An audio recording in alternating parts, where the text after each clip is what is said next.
talana lokola imbécile ya Wallace un serviteur de Dieu marionnette azopé sa prophétie bana mboka ke liwezo yela Félix Tshisekedi un sujet rwandais qui a dirigé ce pays pendant 18 ans prophétie bimate ke alunga po ba congolais bazwa mboka mais un impudique de Wallace un vrai impudique si vous avez votre femme vous pouvez envoyer une église ya Wallace et surtout si elle est belle ne l'envoyez pas, c'est un impudique. Ce qui est bana poto mokili mobimba lamuka eza association ya ba étranger pour détruire l'IDPS pour lutter pour l'intérêt du peuple congolais. Olivier Kamitato papa na za mutamasi manimba mama ne mutabulungu yango mona Olivier Kamitato zoke dokanga na bulungu ke na za mona bulungu tuna papa Kamitato za mwini mama na ye aza mwini pour pembe azwa au moins que aza mutu moko belge à côté la maman na ndako ndeba senta je vous dis la vérité yango na lobaki na déontologie no peut-être mona mabe Olivier azalaka mona belge maman na azaki numba ba côté le na ndako nde belge aboti so Olivier Kamitato na Martin Fayulu parce que azaki mwana oti sekeza zotalisa politique ozolanda azaki mutu moko azali na batute mais tolandaki français na zoloba mwa malamu ya kokumisa ki IDPS ozolanda papa nde toyebisi ezala wana azala soldat du peuple nde a profiter na tawana to pese kombo atiki musala ki Karbira atiki musala ki Kadhafi a comprendre politique ndenge ezalaka baki okoma na complot ya koteka Félix na poto bana poto nazokosa binote je suis un chrétien je dis des choses vraies na sama na chapelle de Vergina nakosa binote bref la pour moi si naza camerounais hôtel batolo ba Cameroun ni Fayulu azala na mbongo moi si ne lokola camerounais nde apesa ki mbongo moi nani yaya yeto Samuel kende otonga ya azaka Gérard les ambongo nete mais bato bazala complexé pour na yeli nde na yango na ba yebi que Félix c'est quelqu'un qui est très bien éduqué ceux qui te tiki a diriger mboka biso ba Fayulu lokola toza soit disant bana ba makangu na terre malingala et que ça la passe pour na biso mona makangu a diriger mboka tala par exemple papa Kimbangu bana ne batika ki balubi ke Joseph Kabila za président ako umela ako bongisa mboka mais soka ndeti bazolo babongo nkamba ezalaki na kurate Félix Tshisekedi atieli bango balabala atieli bango kura papa prophétie échangée balobi o ezalaki Kabila te toza komona nde Félix Tshisekedi ozomona baserviteur de Congo bavanti bazosala papa na po bamo bakoseli bango kura bakoseli bango prince bachange balobi ke non ezalaki Joseph te ezalaki Félix Tshisekedi na moment wana baza kobanga munduki ya Kabila tous les politiciens congolais bana poto babenga Kabila chef de l'état Tshisekedi atikala kobenga nazolo ba Tshisekedi le père te nazolo ba Tshisekedi fils atikala kobenga Kabila chef de l'état abenga kaka na respect alinga abenga un imbécile de Kabila mais parce qu'il est bien éduqué si moi j'étais à la place de Félix Tshisekedi j'allais appeler Kabila un imbécile même na ba TV mais Félix le a joué éducation limitée parce qu'à l'époque limité ma campagne des salariés ezaka limité bana ba bourgeois l'éducation a joué le bana ba bourgeois zo benga Messi si c'était moi quelqu'un qui a grandi à Mombele j'allais appeler M. Kabila un imbécile. J'avais entendu et j'ai vu. Félicitations à Congo pour TV. Igela coiffe ikote Papa na Kerouan éternel Kenaya Kanda Taba ikote Sensi Nganda Taba Fenenene Nganda Taba Chez Hugues la coiffe ikote Papa na Kerouan éternel Kenaya Au 174 avenue Aristide Briand, 93 320, le pavillon sous bois. À la petite porte à gauche, association Hugues Ikoté.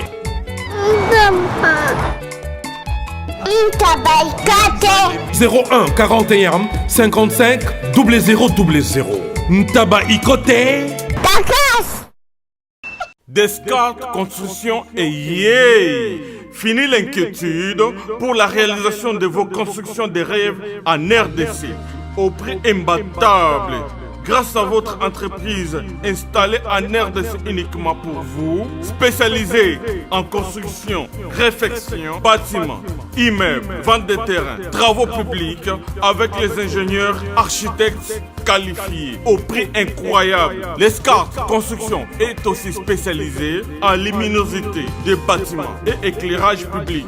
Installation des systèmes d'alerte, intrusion pour des maisons et véhicules et tout d'autres services. Nous acceptons aussi les paiements par tranche au prix incroyable. Pas d'hésitation avec Descartes Construction. Vous serez jamais déçus. Pour tout contact, notre email est descartesconstruction@gmail.com. Notre numéro de contact plus 447 93 92 82 813 et appelez-nous pour Kinshasa plus 243 89 91 56 86 2. Descartes Construction, Atozana Mbongo Moké, Opération Tongana RDC. L'agence d'export et d'import, Michulu Atlantic Shipping. Et Bana ya Canada, Bana ya USA, Bomitungisa Lissusute. Pour tous vos achats et ventes de voitures, pièces de rechange et les accessoires possibles. Na koti na ba koli na bino na Kinshasa, Bomitungisa Penzate. Please, bakoya koza koli tina ndako. Pour tout contact, Benga Michel Lukadi. Plus 1 508 371 60 43 USA na Canada. Pour la Kinshasa, Benga na plus 243 89 551 30 38. Michulu Atlantic Shipping. Yaboye, Bazuapi. Raph Ngindou, félicitations pour la promotion, c'est la rapport d'artiste. Que Dieu te bénisse. À connaît pas demander, il n'y a rien en face. Suivez Congo Promo TV avec le PDG Raph Ngindou. Nanenga Mabete, Congo Promo Raph Ngindou. Boga, en tout cas, félicitations, merci Sito Oumela. Raph Ngindou, le présentateur de la force créative Congo Promo. Congo Boroto, c'est la force militaire de Congo Promo. Et faites comme moi, allez voir Congo Promo, tv5.com. Donc au nom de Jésus-Christ, nous bénissons le Congo Promo. Avec Raph Ngindou, Congo Promo ne tombera jamais. Piccolo Congo Promo ndé. Ouais, Balobi Raph Ngindou. Congo Promo toujours, grande puissance. Come on. Congo Promo qui torcos net in a film. Congo Promo, babunda nanango. Raph Ngindou. Congo Promo. What a plus, what a nabi boss. Messieurs, bonjour. Merci de rester branchés sur cette chaîne Congo Promo TV. Dans cette émission d'excellence qui est toujours présentée par Scotty Cabal. Aujourd'hui, on peut toujours dire qu'on est dans la communauté. On est venu dans les combattants. Puis les membres de l'Église, on va vraiment donner son pays pour baisser la vie. Parce que jusqu'à maintenant, il faut payer dans le temps. Mon bébé là, ce n'est pas une figure à présenter parce que dans les différentes chaînes, ça l'équipe va construire ma conférence. Mais pour une première fois dans cette émission Excellence, chez Scotty Cabal, j'ai dit merci à la SKP, j'ai dit merci à Grâce et à tout seigneur, tout honneur, Miss Ingénieur Raph Ngindou, l'équipe d'organisation, coach, le patron de TV5, Congo Promo TV5. J'ai dit merci aussi à Madame Léontine Moussoua, il n'y a pas blocage et moments. Donc on est ensemble. Directement, je dis, Jonathan, bonjour. Bonjour, papa journaliste. Vous avez vu que soit dans un siège, il y a une partie du 2PS. On va m'assurer vraiment sur le rayon. Dans la vie bizarre, dans la politique, c'est dernier temps emprisonné. Directement, vous devez tellement l'histoire. Il y a le secrétaire général qui est sélectionné pour, c'est-à-dire, mon club vice-président, il y a bureau ensemble. Est-ce que c'est vraiment la figure qui est au CP, dans mon pays de pêche, on vous a imposé? Te na IDPS va imposer à bisoté. Ata Félix Yemoko ayaka na imposition. Bref à l'appui tant que le bique Kora Tshisekedi ba okunda awate. Oyebi que Félix akenda sala ba négociation. Ndenge ni ba okunda Kora Tshisekedi to kumba pinao arretira. Pona oyebi so na IDPS ezande état de droit proniaka. Majoritaire ya bato ba décider yango na ndeto kondima. Ba imposer ka mututé, ba imposer mututé, mais ba moni constance ya Jean-Marc Ndeko nanga to kende to zoma. IDPS so ezaki na série mafungu azaki secrétaire général mais le Félix ata président de la République terre. IDPS so ezaki Chabani lelo za président chef. Mais ce batiki la IDPS peut-être eza lelo terre. Mais le président Félix asa président, il faut tout le banga na yebi Jean-Marc terre. Na yebi na 2016 tant que Tshisekedi a nommé. Même elle azaki président fédéral na yeba ki était. Na yeba ki kaka ke ezana président fédéral moko ya IDPS na Kalemi. Mais na yeba ki était. Mais elle a ya sali musala non na ba secrétaire général nyonso ba les gars c'est lui a fait citer. Donc il faut comprendre bien, c'est l'idée que vous avez fait pas de mécanisme. Nous aussi, nous allons l'autre chef de l'État. Papa, imaginez-vous la série à Bamolo et Tshisekedi B50 à ça. Oh, série Tshisekedi à ça vivant. Et il y a ça, il m'a dit trahir peuple par Rolanda Tshisekedi. Mais Tshisekedi a koufi.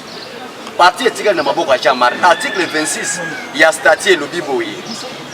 Et Sengeli, CEP, Convention démocratique, secrétariat général. Basta la intérim ya parti mais CEP ezala quitté secrétaire nani convention démocratique ezala quitté era la zala ki yemoko mais aboyi ko trahir. Si toke na congrès Félix Tshisekedi abimi président de l'IDPS. Ozolanda papa nanga. Pona kolobela yo ke nini ke Jean-Marc c'est l'homme de constance et aza choix président de la République. Babundi siye tango Tshisekedi akufi.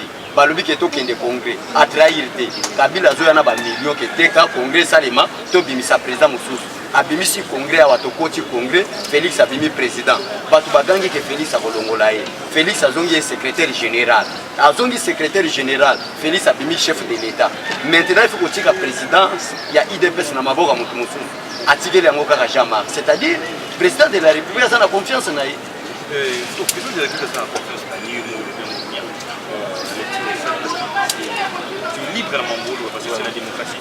Mais comment ne comprenez pas kaka bato bazo sa chambre on a parti la donc l'unité dans l'IDPS mais éviter ils aussi battre grave unité za makasi na IDPS muta pour sauter papa na unité za makasi mais question lingo poser ngo lobi ke non mais vous le yo oyebi olinga ko lobani olinga ki oloba boye pourquoi IDPS c'est la seule parti politique infiltré et non parce que na l'IDPS est le seul parti politique qui est infiltré. Si na chambre Tshisekedi ba iba yo ordinateur. Tant que Tshisekedi a vraiment série à directeur moleka. Ouais. Dans la B50 ba coach ba ibi ordinateur.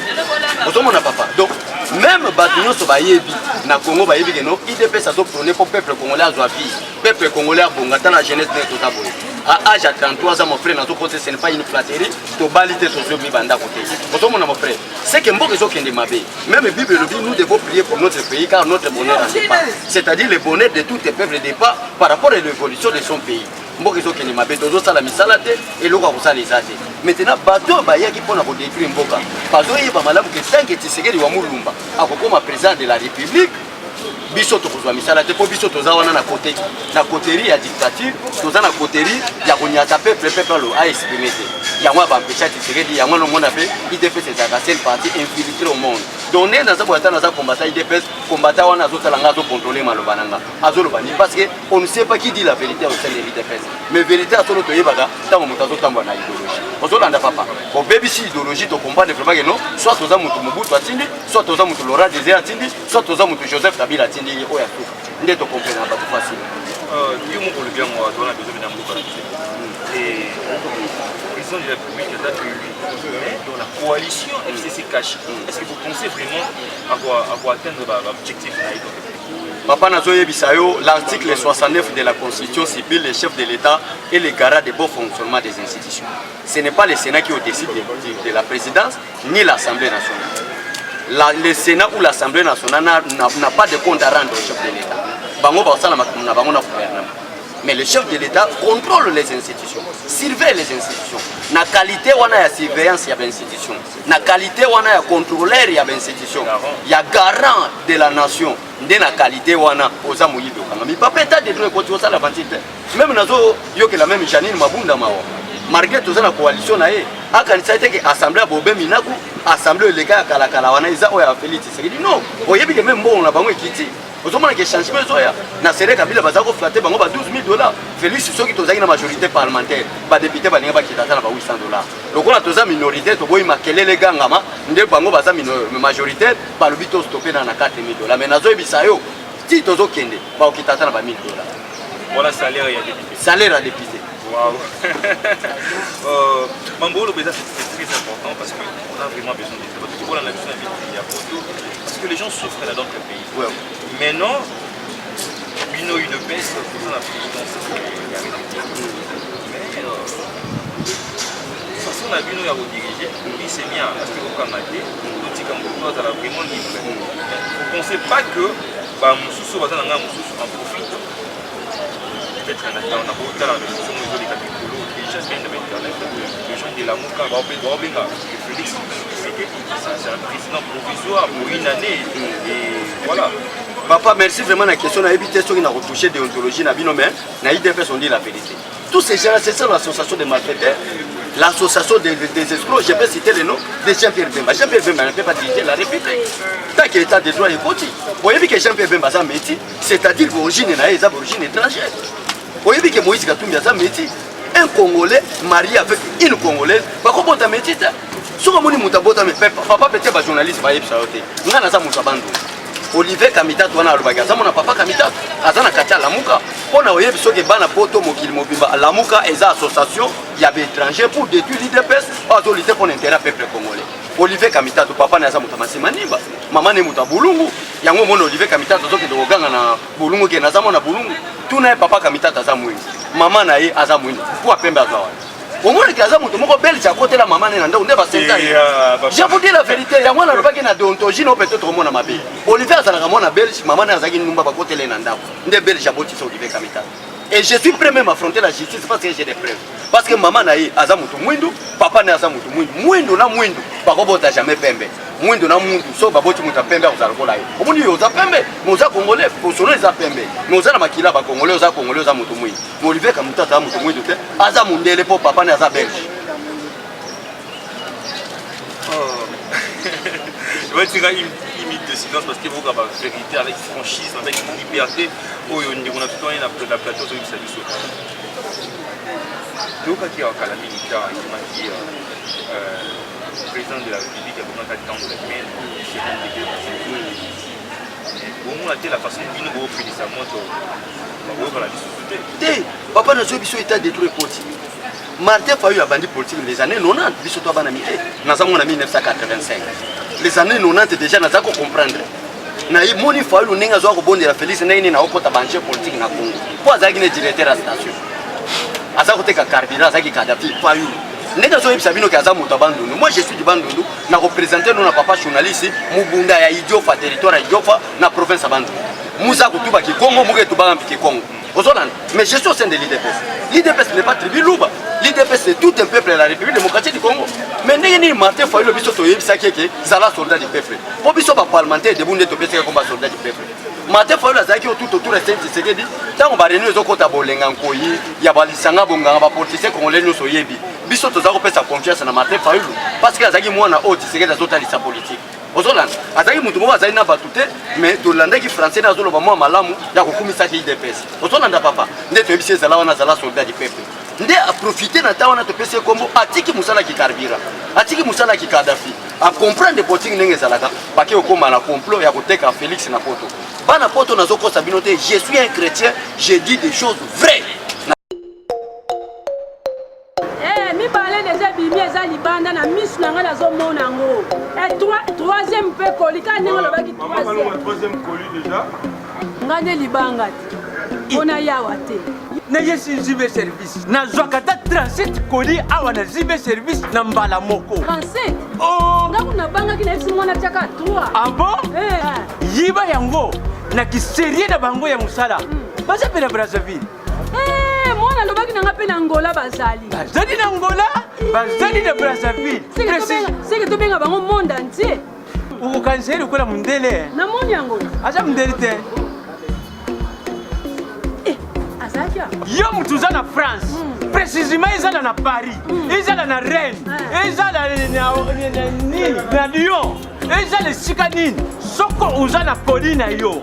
Kunyoko manayote ba numéro na biso yango wana benga na yo zibe service aku livrer yo carton pe ko retirer yemuku akuya kuzwa yango pe akuya wana Kisasa kaka Kisasa te ya maniata Makalu na Point Noir na Brazzaville na Angola na Kinshasa place à Robunga ezate Hugues la coiffe Ikote.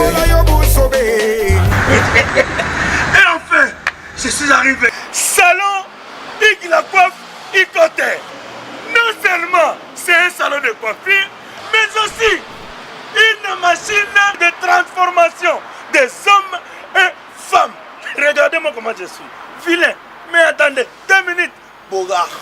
Vous allez voir.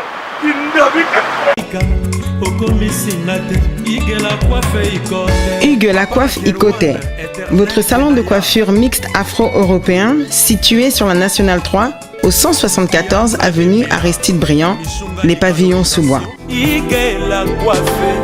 Pour plus de précisions, veuillez nous contacter au 01 41 55 00 00 ou encore sur notre site hugueslacoiffeikote.com.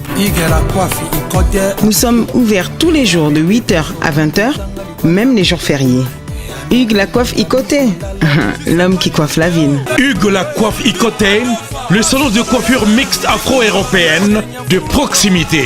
Au 174 avenue Aristide Briand, les pavillons sous bois sur la Nationale 3. Un seul numéro, 01 41 55 0000. La beauté de votre chevelure chez votre frère. Hugues Lacoiffe Ikoté, même père, même mère. Chikicha, chikicha, cha cha. La beauté peut tout changer. Salon Hugues Lacoiffe Ikoté. Quelle beauté! Sexy pour les femmes, ndindindi pour les hommes. Asama na chapelle de Vengena ko sabinote. Bravo la pour moi si naza camerounais. Hôtel batoro ba Cameroun ni faulu azala na mbongo. Moi si ne lokola camerounais, nde apesa ki mbongo moi nani yaya yeto Samuel. Kende otonga ya azaka Gérard. Les amours on était. Mais bato bazala complexé pour na yeli.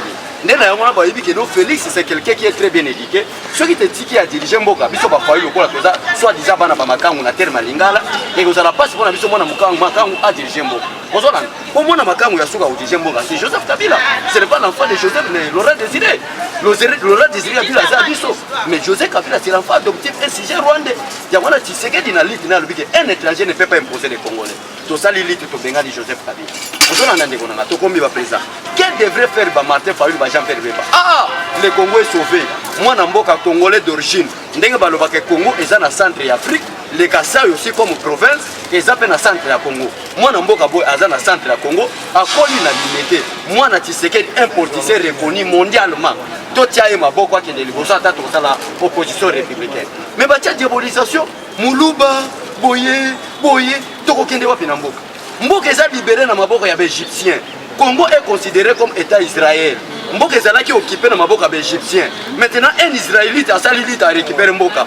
Bino ba israélite mususu sengeli boya bo accompagner.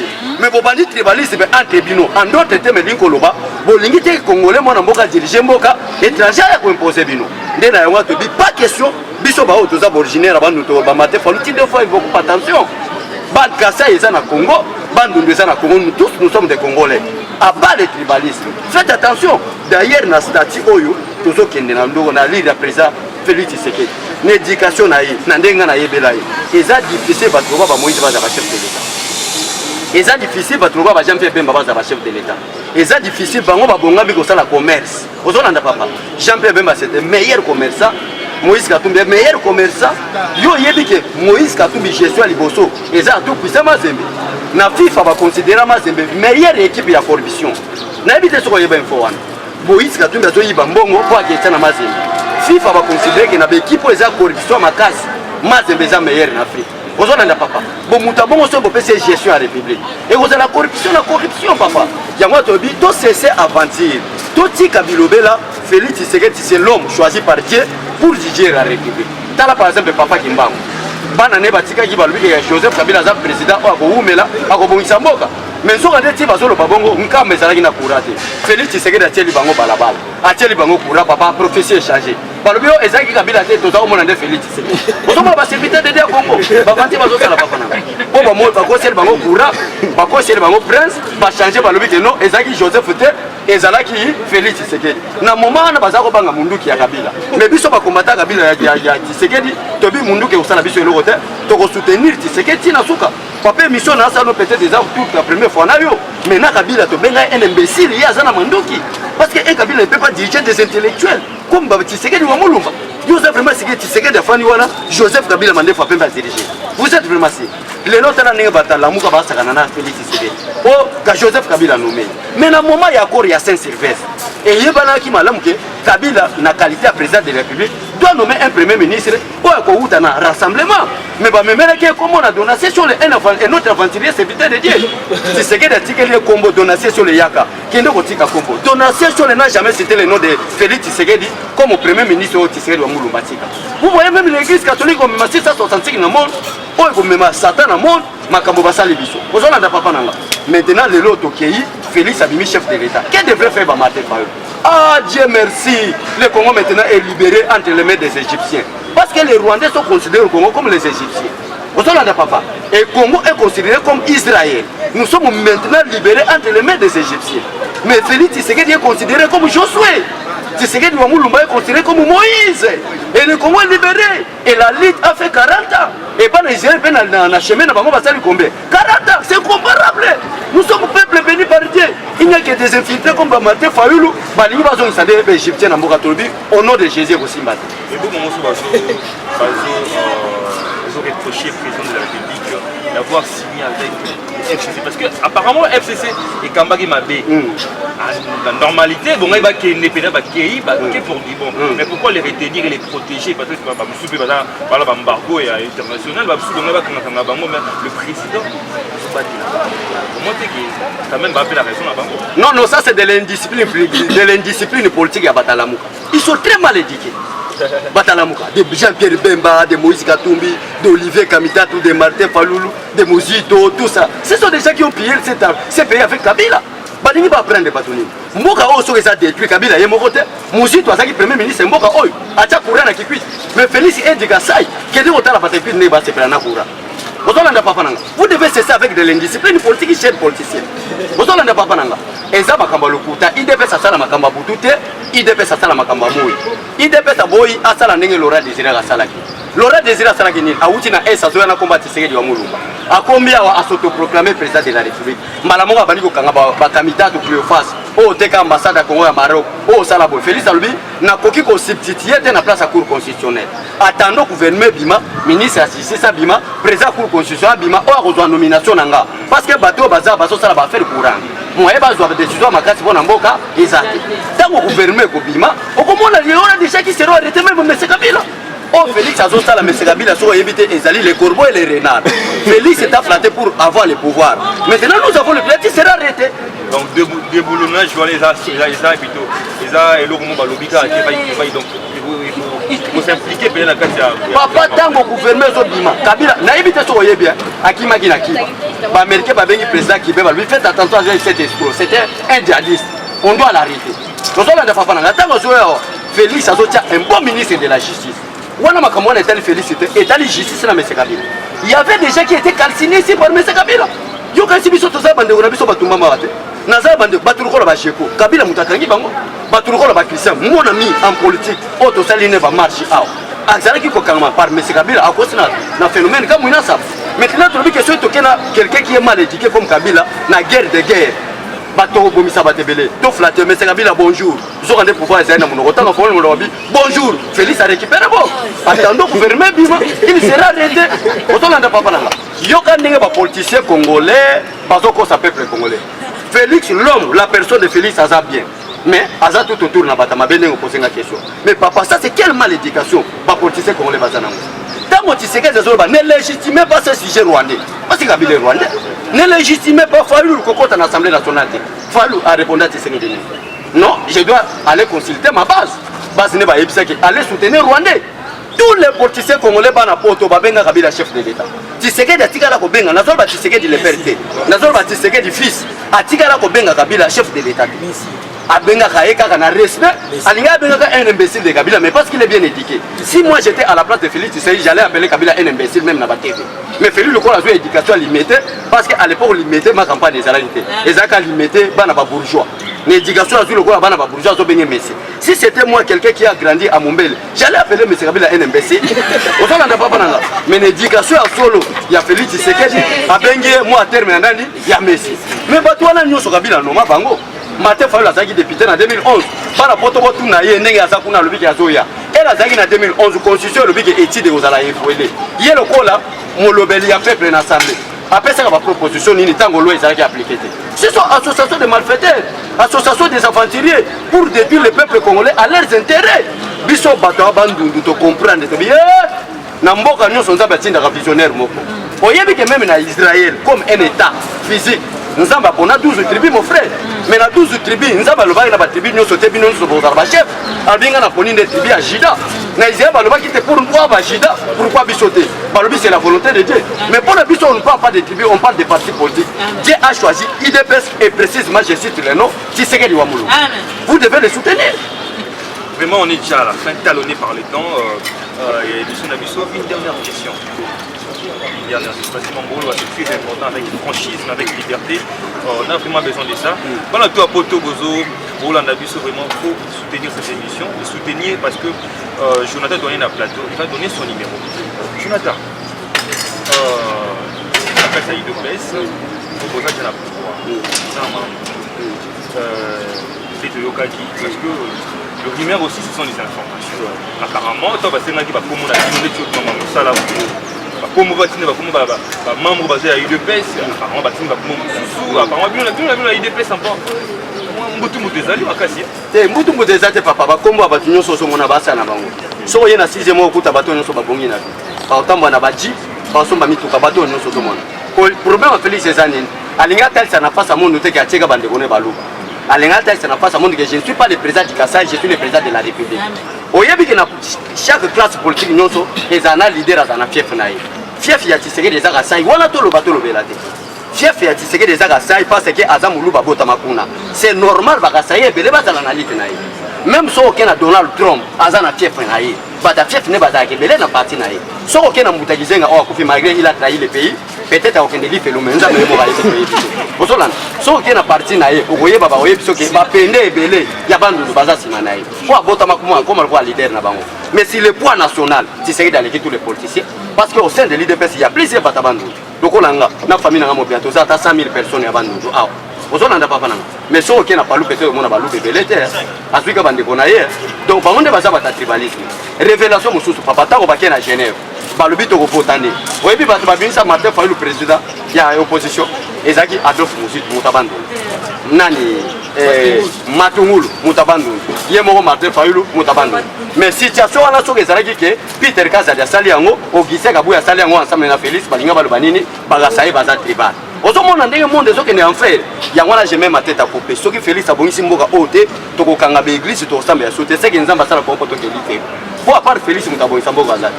Donc Félix a bonisi mboka o ya beti 10 ans, pas obeta vraiment 10 ans. Donc yo voté été na 2023 Félix chef de l'État encore. Mais là on a vu à UN si vous serez là bango kasha, déjà bazolo ba déjà na 2023 c'est de bande kwa ANC to kabwana nante na respectable nomi. Une élite de 37 ans, on ne peut pas prendre le pouvoir de 5 ans. La lutte de 35 ans, 37 ans, 40 ans. Parce que la première fois Tshisekedi a été arrêté en 1980. 80 jusqu'à présent, c'est 40 ans déjà. La lutte de 40 ans pour libérer tout un peuple, vous donnez le pouvoir de 5 ans. Non, ça on ne peut jamais accepter. Félix qui sera notre leader en 2023. Félix est la président. Et nous allons commencer aussi à identifier peut-être tout autour du président Félix. Il y a des gens qui peuvent être étrangers, ou peut-être dans le cadre de la politique, de nommer Bango. Donc, il y a même un cabinet de présidence pour les étrangers. Apparemment, vous reprochez quelque chose au chef de l'État. Non, on ne reproche pas. Parce que même dans la carte de citoyenneté, qu'est-ce qui prouve que nous sommes Congolais? Et c'est que Félix a mis sa carte de citoyen. Donc, il y a une élection à 23 qui peut postuler. Si on possible aux Congolais, on peut postuler parce que tu as une élection qui va et qui va. Qu'est-ce qui prouve réellement que moi, Trésor Lumbu, je suis Congolais? Rien ne prouve. Il n'y a pas de carte de citoyen. Il y a un président avant l'élection, il y a 2023, qui est Congolais et qui ne le sont pas. Pour les gens qui peut-être politique dans le Congo, mais ils ne sont pas des Congolais. Je vais citer les noms des personnes. Je propose des propositions. Nous avons proposé que Banda cabinet à président. Si n'a pas si n'a pas côté il y a Pakistan il faut maintenir sa carte de citoyen. Donc il y a qui est Congolais qui peut postuler. Mais il y a peut-être qu'on a 50-50. Pour postuler. Donc, et sa vérité, tout ça, si on a 50-50, vous pouvez dire 50-50, tu ne peux pas diriger la République. Dans la rôle imbécile, il y a Wallis, un serviteur de Dieu marionnette. A fait sa prophétie, la Félix Tshisekedi. Un sujet rwandais qui a dirigé ce pays pendant 18 ans. Prophétie Bimate qui a mais un impudique de Wallis, un vrai impudique. Si vous avez votre femme, vous pouvez envoyer une église, il y a Wallis. Et surtout si elle est belle. Ne l'envoyez pas, c'est un impudique. Tout ce qu'il parle là, c'est de l'impudicité. Pour Félix Tshisekedi Aluka, un chef de l'État, Wallis a impudique. Dieu ne peut pas se manifester à un impudique. Si tu joues Genèse et juste l'Apocalypse, nous avons salé là, le bazar saint. Un impudique, c'est-à-dire à Maboka Makila.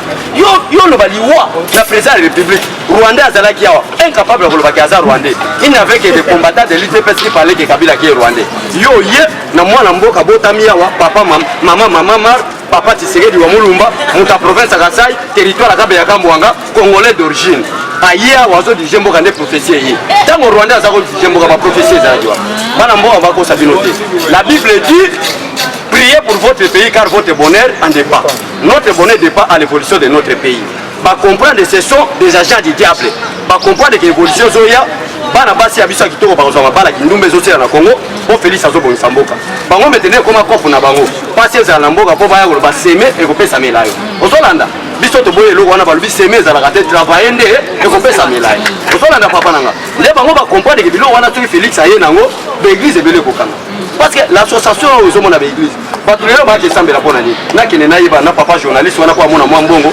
tokomba bafrere na basere abandaka belanga mwala ememi faiblesse na mboka ememi paresse na mboka ozolanda papa Félix alobi ke non non on doit respecter Dieu et sa parole mais sa parole qui peut le prêcher c'est quelqu'un qui est saint un impédique ne peut pas prêcher la parole de Dieu comme Wallace a gesti chez les noms c'est un vrai impédique et Dieu ne peut pas donner la prophétie à un impédique. Je pense que vous trouvez la mission maintenant pour cette émission. N'habitez à monde de la fin parce qu'on est déjà à la fin de cette émission et donnez votre numéro. Ça va être quoi la mission. Bana mboka biso oyo nakomi koyoka soni kopesa numéro. Po soki topesi numéro boye botinde inga mwa $30 nakomi lokwa fisi mukoko. Ambiance. Ozomona papa nde do bwanga. Abandaki na pasi bakomi kotindele mwa $100. Mara mwa komi komela masanga na mama sisa. Ozolanda. Bana poto sozo mona mutu mingi azopesa ba numéro nazana ka numéro na opesa bino mais peut-être pour les conseils na kopeta bino mantoro teke na zangi po Félix akomi président de République na kobongana nga o to sala ka politique comme na nga trésor lumbu mais ba surnomanga kombo ya Bechole parce que on croyait que Donatien Chole parlait des choses vraies pour l'IDPS. OK, c'était un envoyé du diable pour détruire le pays. Ozona na papa yango kombo ekanga manango donc nimunga yango ba surnomanga kombo ya Donatien Chole numéro ezali plus 243 82 320 142 082 320 142 Bobengi en tout cas tokosolola bona na émission kitoko soki Félix Tshisekedi abongisi mboko te tokangi beglise tokangi politique seke nzamba tinda Congo poto kende lifelo en dehors ya IDPS il n'y a pas de projet de société et comme on samboka o vraiment nzamba pambola bino po bondela mingi pona Félix po lelo ndenge wale satoro baliwa liwe yeli Félix Tshisekedi yeba be barwande bazongi na mboka parce que la muka baza ba politicien te la muka baza sujet olokolo Olivier Kamitatu mwana makangu papa na za Belge akosa ya mwana papa Kamitatu mama na zaki numba bakotela ke na ndako na Belge baboti sai seri wana ba Belge bazaki Moïse Katumbi bino mo boyebi ke ayeka ka NMBC Joseph Kabila comme président daba Laurent Désiré Kabila zalaka te ko ayiba ki mbongo Laurent Désiré Kabila za on kata ngai Jean-Pierre Bemba papa na tike konfiar bi gérer ka ba entreprise nanga papa ni ambiance ki ndumba entreprise ekweya bon Congo ezala bomengo ebele so pesi ba ventile wana c'est que Congo ekoteka manango ozolanda papa nanga preuve la peu mutakosa dialogue ya kora lusakase Tshisekedi wa Mulumba Bemba zo renia zo beta masasi Azaria sa zo beta masasi Tshisekedi na bite na luka na poste te boya to sangisa Congo koma mboko mais Bemba tellement la Tshisekedi a lobini Tshisekedi so bimisi batu na balabala na era déclaré que tout s'arrête le 30 juin mutabima na manduka lobina boma bato zaki Jean-Pierre Bemba bana poto soko za mutabandundu mutakisangani muto Équateur papa poza la tribalité ndima quand même lite IDPS asali eza lite moko ebongama na Nzambe ko Congo ezala mboka oyo miele tangaka ozolanda mama ntole kosila na bino na poto soki mboko ekeli boso ozolanda to benga na ba numéro ndeko to pesi bona de mission ndeko na biso toza permanent jour mususu a continuer to kosa na biso de mission. OK, moi je te remercie. Je remercie tous les abonnés de Congo Promo TV et de cette émission d'excellence parce qu'on est déjà à la fin, talonné par le temps. Je dis merci à Julio Matumele, mon pote de Julio, merci à Lucie Raïskan qui est toujours avec moi à la réalisation de cette émission et quant à moi, on reste vraiment très prochainement. Merci. Sepela TV eye na makambo ya sika lisusu o ba chaîne ya France eza na kati ba chaîne ya Congo eza na kati ba chaîne ya Londres eza na kati olingo na makambo ya politique ya sika o parti AA eza na kati o parti BB o CFAIO eza na kati ya Sepela TV bouquet comme ya muke boye o tina poche voyager nango keno partout lingi na bouquet no ya Sepela TV mais ma biso n'ozo ma biso wana 4K machine madaka daka Sepela TV. Bienvenue dans le monde de Sepela TV. Sepela TV est le décodeur qui vous permet de suivre les chaînes du Congo en direct de la diaspora.